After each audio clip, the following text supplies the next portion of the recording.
Now you do it.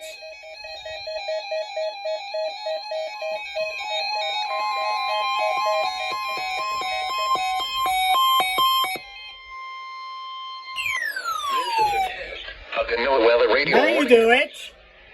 During potentially dangerous weather situations, specially built receivers are automatically activated to warn of the impending hazard.